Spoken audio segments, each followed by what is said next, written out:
My name is Grace Peterson, and 2 months ago, my father died while riding his favorite stallion on our family ranch, or at least that's what everyone was told. The official story was clean and simple, a tragic riding accident. My father, a man who'd been on horseback since childhood, supposedly lost control, was thrown, and broke his neck instantly. No witnesses, no security footage, just a foreman who found him hours later in a ravine behind the south pasture. But my father didn't make mistakes like that, not on horseback, not ever. As the last sliver of sun bled across the California hills, I parked my dusty rental car on a back road and cut the engine. The ranch stretched ahead of me, rolling fields, white fences, and the massive Peterson house glowing like a beacon in the distance. It looked exactly the same, yet everything about it felt wrong. I stayed low, walking along the edge of the road, scanning my surroundings. Old habits die hard. Even out here, miles from a war zone, I moved like a soldier, silent, controlled, ready. A truck passed by, and I turned my face away, keeping my hoodie up. To everyone here, I was just a traveler, passing through. That was the plan. No one knew I'd spent the last 2 years in the army. No one knew I'd deployed overseas, learned to fight, survive, and vanish when needed. Especially not my family. To them, I was still the black sheep who ran off to find herself after a bad breakup. I made my way to the family cemetery, tucked behind a grove of oak trees. The Petersons had owned this land for generations, and this was where our roots, literal and figurative, lay buried. My boots sank into the soft earth as I approached a freshly dug grave. The marker was simple: Jonathan Peterson, beloved father, husband, and friend, 1962-2025. I dropped to one knee, my chest tightening. "Hey, Dad," I whispered, my voice cracking. "Sorry I wasn't here. Sorry I didn't tell you." The words tumbled out, messy and raw. I clenched my fists in the dirt, fighting back tears. I'd left without explaining why, too stubborn to admit that I wanted to serve, to do something bigger than myself. My father would have understood, he always did. But my mother, she would have forbidden it. So I lied, told them I was traveling, bartending, living free. And now he was gone, and she had remarried so fast it made my head spin. Richard Hale. Even the name tasted sour. A successful businessman who somehow swept my mother off her feet weeks after my father's funeral. I hadn't met him yet, but I'd seen the photos online. Smooth smile, expensive suits, the kind of man who belonged in glossy magazines, not on a ranch. My gut told me he was trouble. "Something's wrong here," I murmured to my father's grave. "I can feel it." The wind rustled through the oaks, a whisper in the dark. Maybe it was my imagination, but it felt like an answer. I stood, brushing dirt from my knees, and straightened my shoulders. "I'm here now, Dad," I promised, "and I'm going to find out what really happened." The Peterson house hadn't changed. Wide porches wrapped around its 3 stories, warm light spilling from the windows. It looked welcoming, safe, exactly the image my family always projected to the world. But as I approached the front steps, I noticed something new. Small black security cameras tucked under the eaves, their lenses glinting in the porch light. We'd never needed that kind of surveillance before. The heavy front door opened before I could knock. My mother, Helen Peterson, stood there, her arms outstretched. She looked flawless, as always. Hair swept into a perfect chignon, silk blouse, diamond earrings catching the light. "Welcome, dear," she said warmly, pulling me into a hug that smelled faintly of expensive perfume. "It's been so long." "Too long," I replied, forcing a smile. I kept my voice light, my tone casual. A traveler passing through. Helen's grip lingered a moment before she stepped back, her eyes shining with unshed tears. Or maybe they were just for show. "You must be exhausted," she said. Come inside, come inside." The house was spotless, like a showroom. Staff moved quietly in the background, eyes lowered. Something about them seemed tense, almost fearful. And then he appeared, Richard Hale. He strode in like he owned the place, tall, confident, wearing a crisp tailored suit that probably cost more than my car. His smile was practiced, his handshake firm, but his eyes were cold. "So this is Grace," he said smoothly. "Your mother's told me so much about you." "Likewise," I said, matching his politeness.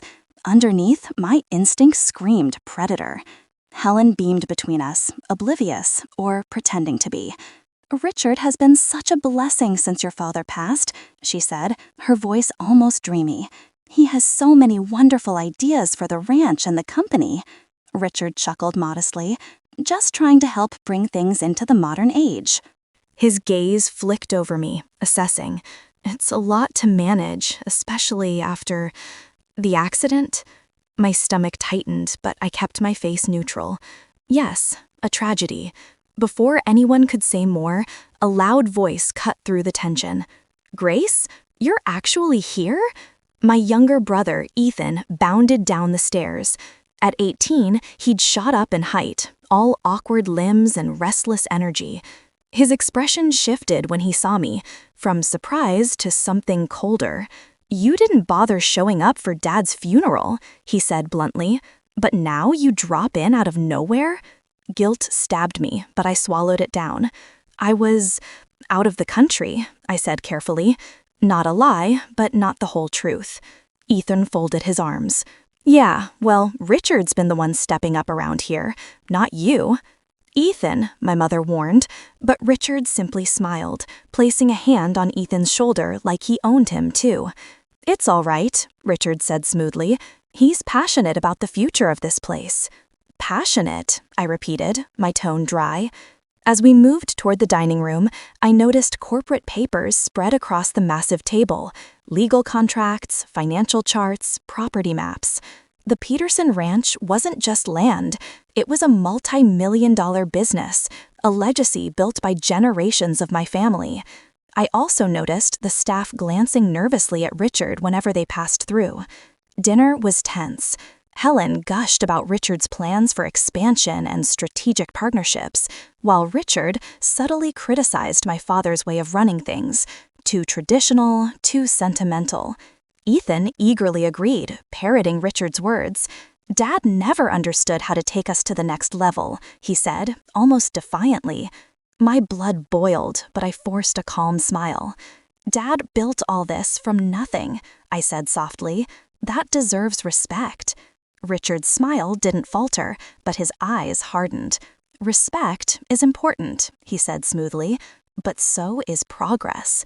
The unspoken challenge hung in the air. As dinner ended, I excused myself, walking through the hallways. Every corner seemed to hold new cameras, every door locked with sleek modern keypads. The house I'd grown up in felt more like a fortress. I paused at the foot of the staircase, glancing back toward the dining room where my family laughed. At least 2 of them laughed. Ethan's laugh was forced. My mother's was a little too bright. And Richard's? His was perfect. Practiced. Everything about this place screamed wrong. I didn't have proof yet, but my instincts had never failed me in the field. Something had happened to my father, and Richard Hale was at the center of it.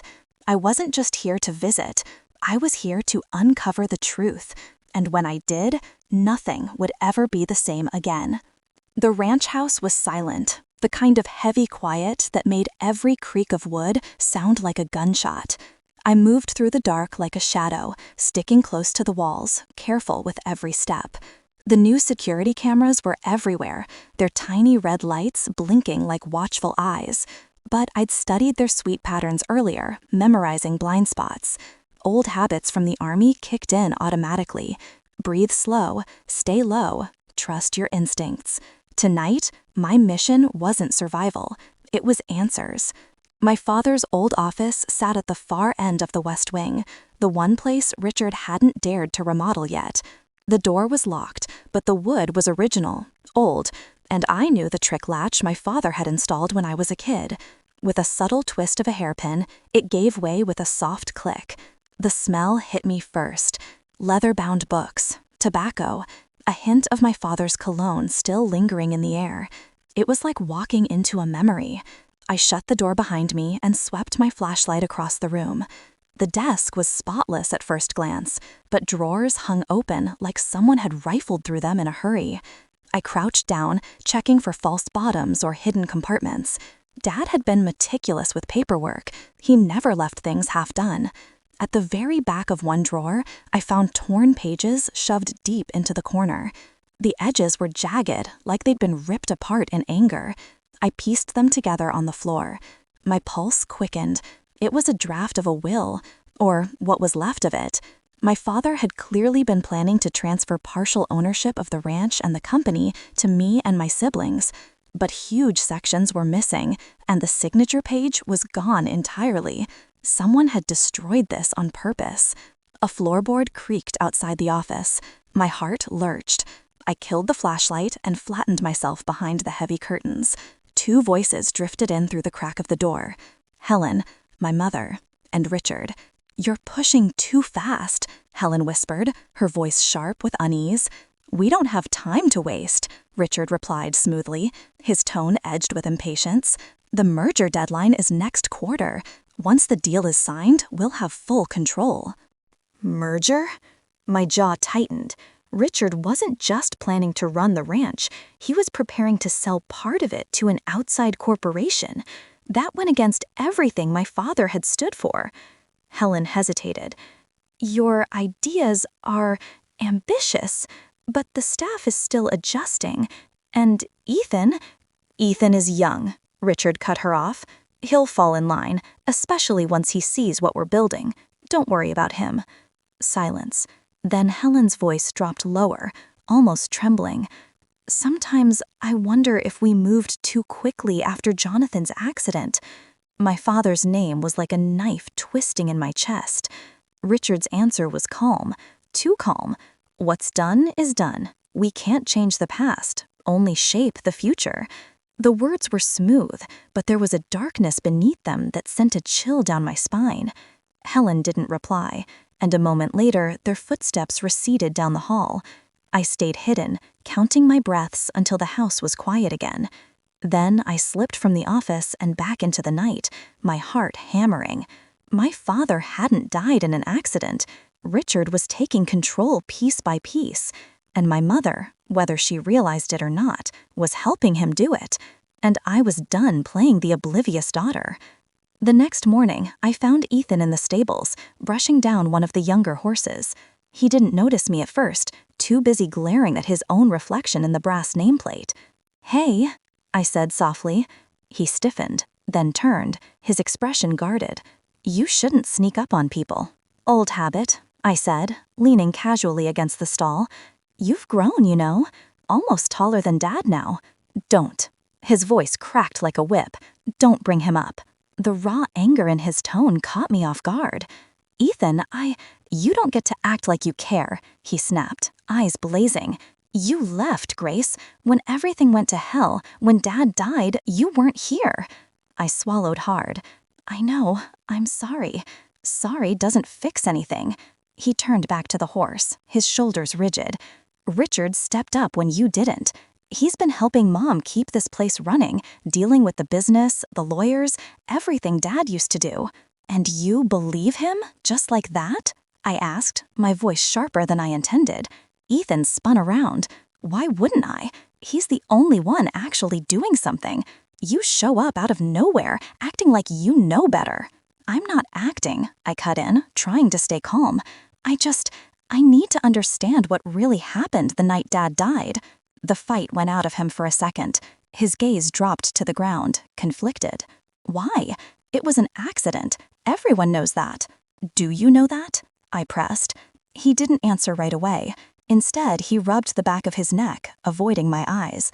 "I overheard something once," he admitted finally, his voice barely above a whisper. "A few days before the accident. Dad and Richard were arguing in the study. It got heated. Richard was yelling about the future of the ranch, expansion, selling off parts of it." My breath caught. "And Dad? Dad said he'd never let that happen, that the ranch wasn't just a business, it was our family's legacy." Ethan hesitated. "Richard told him he was being stubborn, that progress would happen with or without him." A cold shiver ran through me. "Ethan, why didn't you tell anyone this before?" "Because Mom said it was just business talk," he muttered, defensive. And Richard, he made it sound like Dad was under a lot of stress, like he wasn't thinking clearly.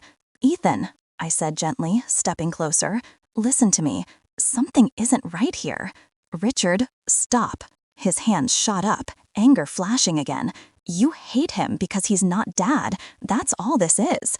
You're trying to make him the villain because you can't deal with the fact that Dad's gone." "That's not true," I said firmly, but he was already shaking his head. "You weren't here," he spat. "You don't get to come back and tear everything apart." He stormed past me, shoving the stable door open so hard it banged against the wall. I stood there, breathing hard, trying to calm the whirlwind inside me. Ethan wasn't just confused. He'd been manipulated, twisted into seeing Richard as the hero of this story. But buried beneath his anger, there was truth. The argument he overheard confirmed what I already suspected. Richard had been fighting my father for control of the ranch, and my father had been ready to fight back. Now, I just had to figure out how far Richard would go to win. I spent the next 2 nights scouring every corner of the ranch house when everyone was asleep. I was running on adrenaline and coffee, fueled by a gnawing certainty. Richard hadn't just stolen my mother's heart or the business. He'd murdered my father and buried the evidence somewhere in this house. My father had been a private man, but he'd taught me one lesson well. If something matters, Grace, you keep it safe, even if you have to hide it from the world. I started with his closet. Nothing but neatly hung shirts, the faint smell of leather and saddle soap. My fingers brushed over his old riding boots, scuffed and well-worn. Nostalgia hit me hard, a pang of grief so sharp I had to close my eyes. When I lifted the left boot, it felt heavier than it should. A jolt of instinct shot through me. I turned it upside down, shaking it gently. Something clattered against the heel. My heart raced as I pried back the worn leather lining. Inside, tucked into a hollowed-out space, was a small black USB drive. "Bingo," I whispered. I slipped it into my pocket and left before anyone saw me. In my rented room above the old guest stables, I set up my laptop. I'd brought a portable firewall and decryption tool, standard military issue. If Richard had encrypted this, he wouldn't expect anyone like me to crack it.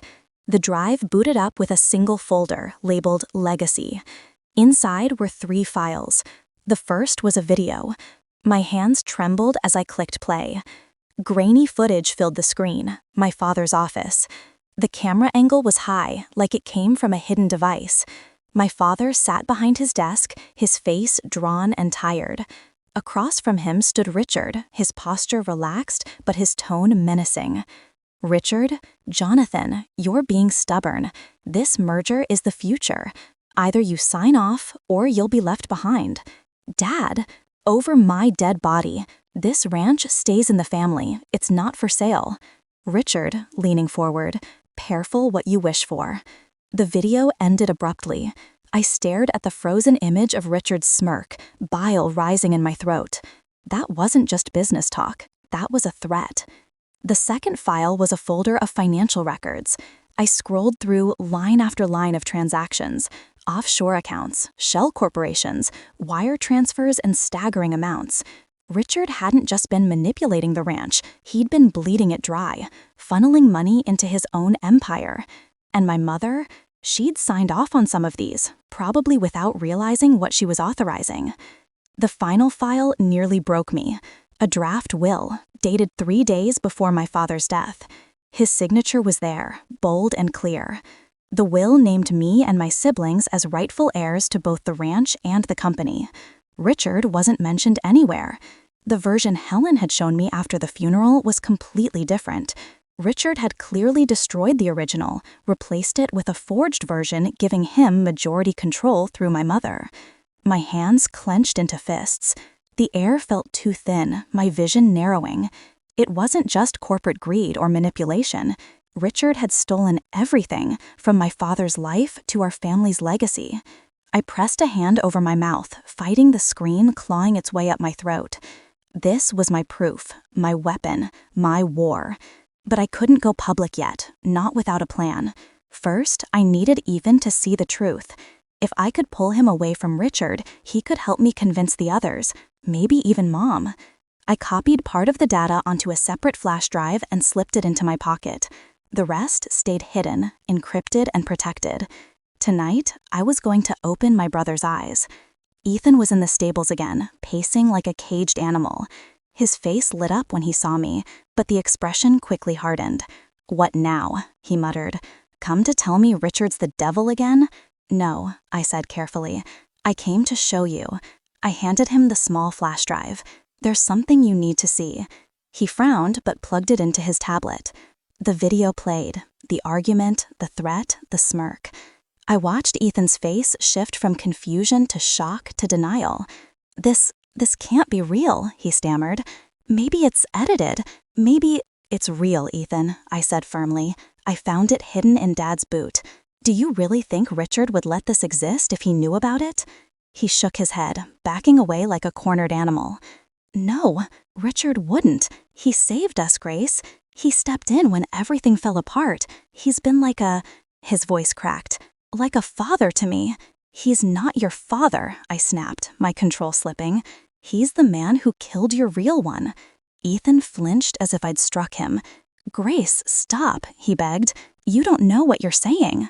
"I know exactly what I'm saying."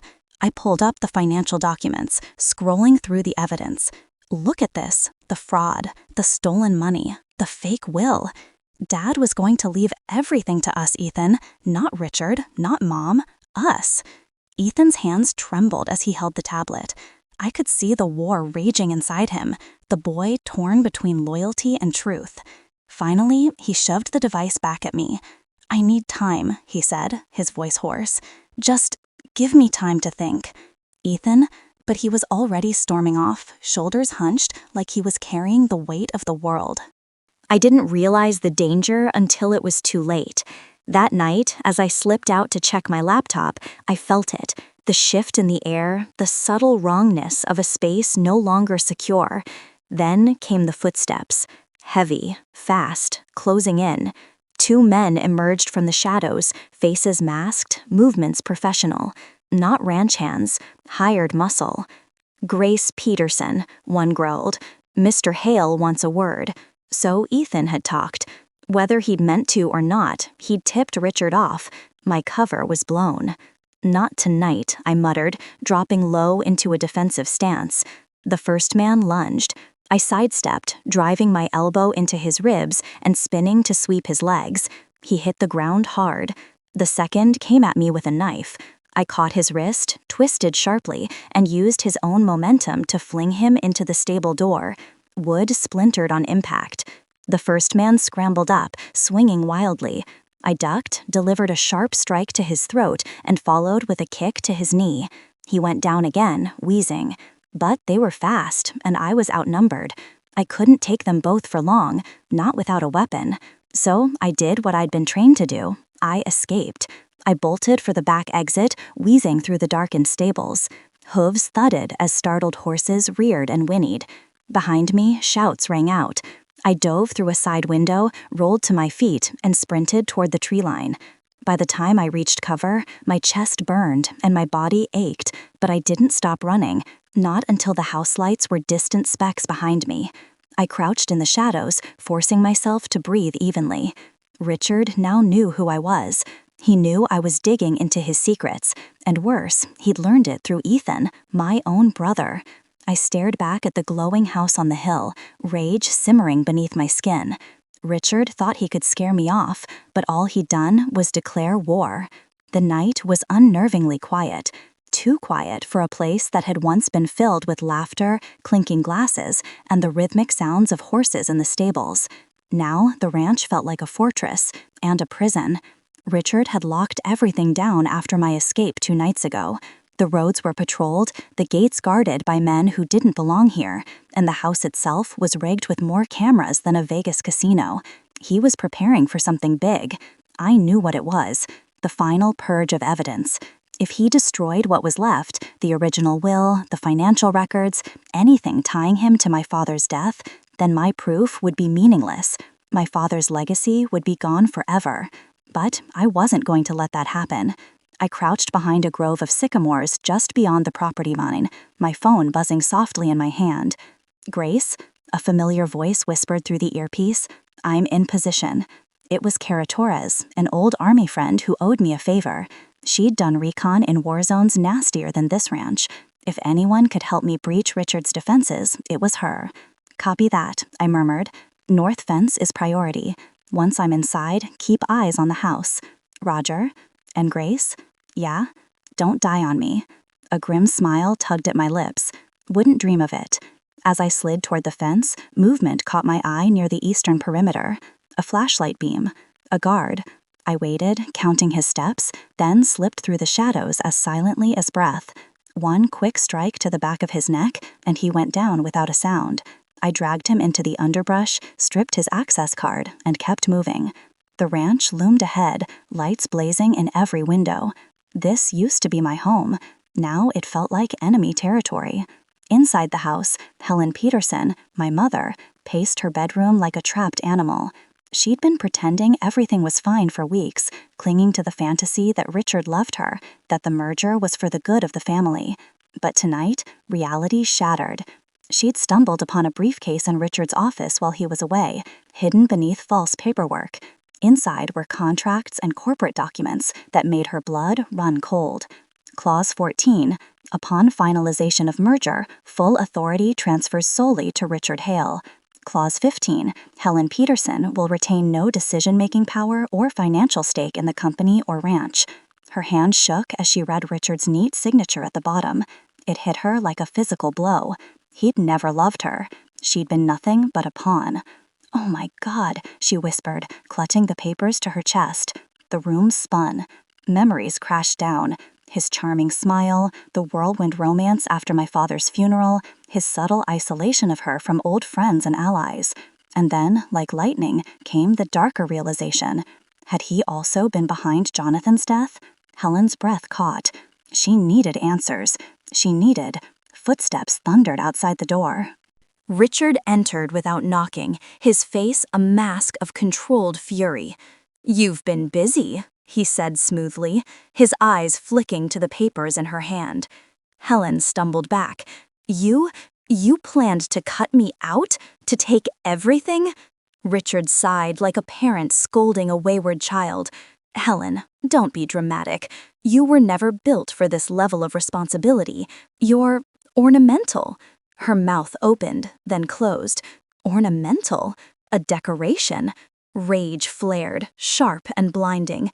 "You killed him, didn't you?" she spat. "You killed Jonathan." Richard's smile didn't falter. "Your husband was in the way. I simply corrected the problem." Helen's scream was cut off as Richard lunged, wrenching the papers from her grip.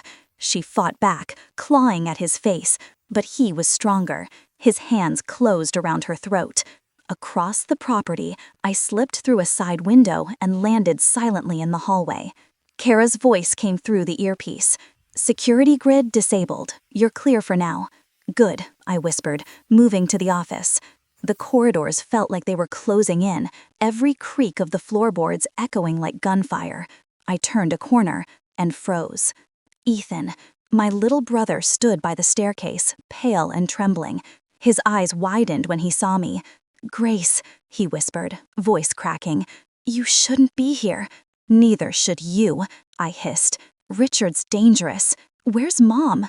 His face crumpled. I told him about the USB. I didn't mean to, Grace, I swear. I thought..." Tears pooled in his eyes. "I thought he cared about us." "Ethan, listen to me." I gripped his shoulders. "You can still fix this. You know the security codes, right?" He nodded, swallowing hard. "Then help me, please." For a moment, I saw the scared little boy who used to follow me around the ranch. Then his jaw set with new resolve. "Okay," he said, "follow me." We slipped through the halls, Ethan disabling locks and cameras as we went. Finally, we reached Richard's private office. The room was a shrine to his ego. Mahogany desk, leather chairs, a wall of monitors showing every inch of the property. Ethan pointed to a hidden compartment beneath the desk. "That's where he keeps the files." I crouched, picking the lock in seconds. Inside were documents, hard drives, and the original will. Relief surged through me as I grabbed everything. But then, A scream! My mother's voice. "Mom!" Ethan bolted toward the sound. "Ethan, wait!" I shouted, but he was gone. I sprinted after him, heart pounding.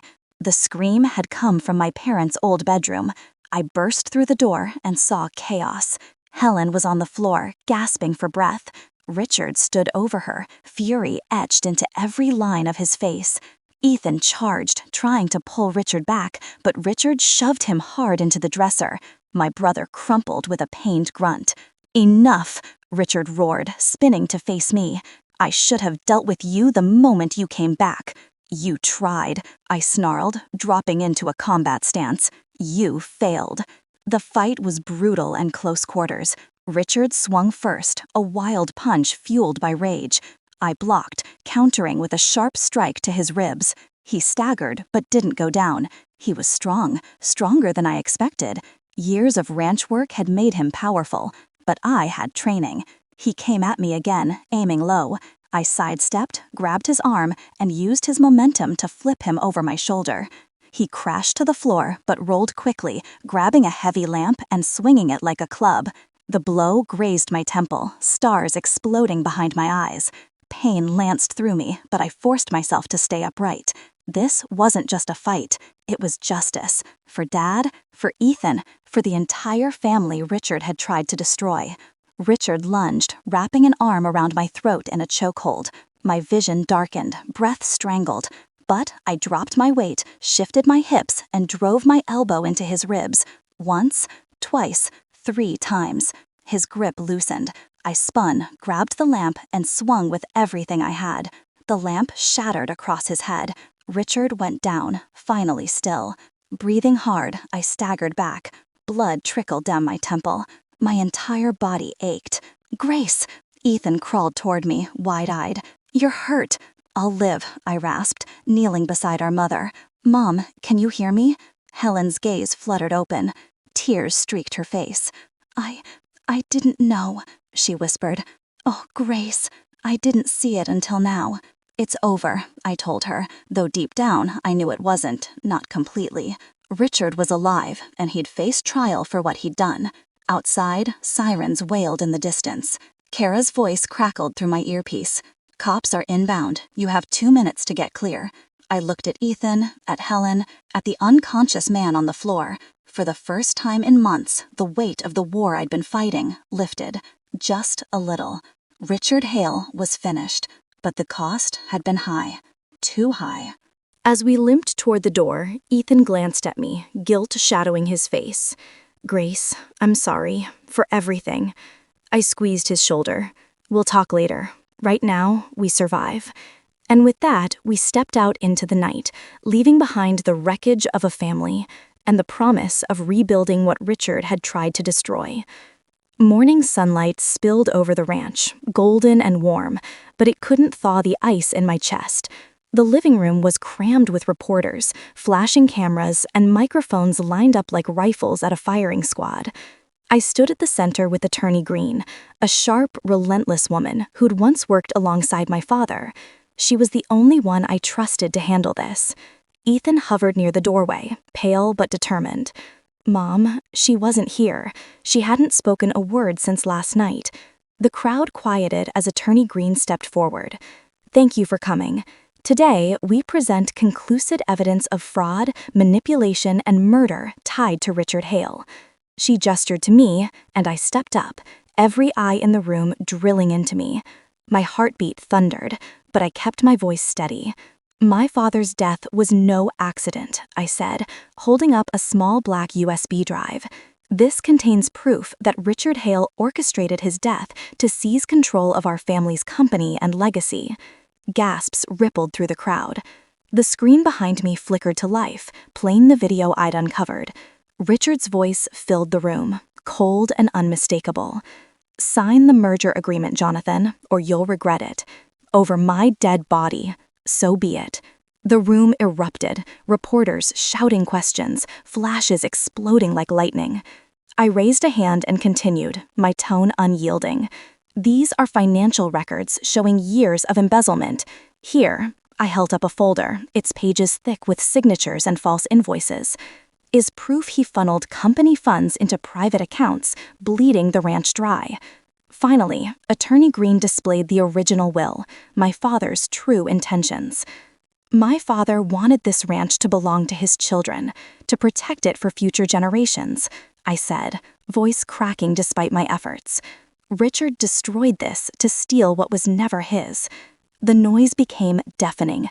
Reporters pushed forward, shouting over each other. "Grace, did your mother know about this? What will happen to Richard Hale now? Is the ranch safe?" Attorney Green took over, her voice cutting through the chaos like a blade. "Richard Hale has been arrested and is in police custody. As for Helen Peterson, her level of involvement is under investigation." The last words stung. I hadn't wanted to expose Mom, but there was no other way. She'd stood by Richard, even if she hadn't understood how deep his corruption ran. The press conference ended in a blur of noise and flashing cameras. When it was over, Ethan and I stepped outside into the crisp morning air.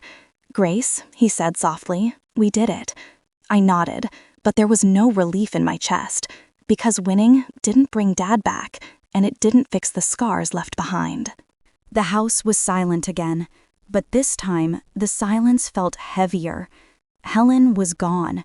She'd packed a single bag and slipped away before dawn, leaving nothing but a note on the kitchen table. "Grace, I'm so sorry for everything. I let myself be blinded by love and greed. I failed you, your siblings, and your father. I can't stay here, not after what I've done. Please take care of Ethan and the others. Mom." The note trembled in my hands. Despite everything, part of me wanted to chase her down, to scream at her, to demand answers. But another part of me understood. Her guilt was a prison I could never free her from. Ethan came into the kitchen, his eyes red-rimmed but steady. "She left, didn't she?" I folded the note and tucked it away. "Yeah." He swallowed hard, then squared his shoulders. "Grace, I want to help. I screwed up. I believed him, but I see it now. I see everything." His voice wavered, but he didn't back down. "Dad loved this place. I don't want Richard to be the last chapter in its story." I placed a hand on his shoulder. "We'll rebuild. Together." For the first time since I'd come home, hope flickered in his eyes. Later, I found myself in Dad's old office. The air still smelled faintly of leather and tobacco, the way it had the night I first came back. The desk was clear now, the chaos of Richard's reign wiped clean. I set the USB drive down carefully, like it was sacred. Beside it sat a framed photo of my father, smiling, alive, full of the quiet strength that had built this family and this ranch. My hand brushed the frame as my throat tightened.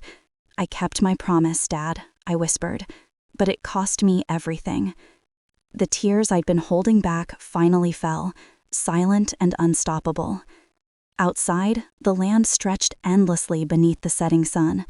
It was beautiful, vast, and still ours, for now. I didn't know what the future held, but as long as I breathed, I would fight to protect what my father had built. The war was over, but my battle had just begun.